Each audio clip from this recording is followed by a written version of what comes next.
भुवनेश्वर उपकुंड कौशलागंग सिफा gate निकट में रविवार राति प्राय 10टा समय कई जड़े अजणा दुर्बृत्त किन्नर को छुरी भूसी हत्या करथिबा खबर मिली। रास्ता पार्श्व में ठिया होइथिबा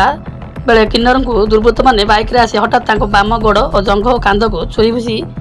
फेरार हो जाइथिले। रक्ताक्त मुर्भुस्थ अवस्था सेठारे पड़ी रहिथिबा किन्नर को तांको सांग माने सहायता कैपिटल हॉस्पिटल रे भर्ती कर जाइथिला, किंतु डाक्तर तांको मृत घोषणा करथिले। सिफा निकट में घटिथिबा हत्याकांड घटना खबर पाई पिपिल पुलिस और साइंटिफिक टीम पहुंची तनाघना जारी रखी। घटनास्थल नकली चुटी चपल अंतवस्त्र रक्त भिजा माटी जबत कर ड्रग स्क्वाड घटना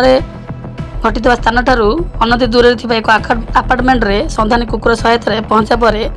सिक्यूरिटी गार्ड को अधिक पचराउचरा करिछि पिपिल पुलिस। मृतक नामक अंजलि सोना कहता बेले बिजनेस राउत बोली तार परिवार पक्षर पिपिल थाना अभियोग होइछि। तेबे पिपिल पुलिस एक हत्या मामला रुजु करिछि एवं यार सीसीटीवी को आधार करी अधिक तदंत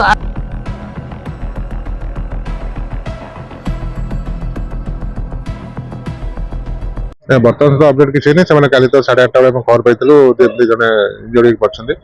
आम स्टाफ और किन्नर मैंने सिफ्ट करते कैपिटल हॉस्पिटल से डेथ होता राति से 1:40 पाखे रिपोर्ट कर मर्डर केस होती 23/26 और बर्तमान सकाल साइंटिफिक टीम डॉग स्क्वाड आसिक एविडेंस कलेक्शन कर बर्तमान हॉस्पिटल कैपिटल हॉस्पिटल जाऊँ बॉडी पोस्टमार्टम हम इनक्वेस्ट हम पोस्टमार्टम हम डॉग स्क्वाड तो ये पर्यटन आसाला तेणु आम ए जगार भी तदंत करूँ आम सब दिग तदंत कलापर पहुँचू तार सीसीटीवी मेनली आगे आम प्रिजर्व कर फर्दर इन्वेस्टिगेशन करूँ चेष्टा कर बहुत जल्दी करूँ तो मुझे पोस्टमार्टम कलापर जना पड़ा से तो लिखिते सोना बोली कि घर लोक आसी पहुंचे दिनेश राउत बोली कहते।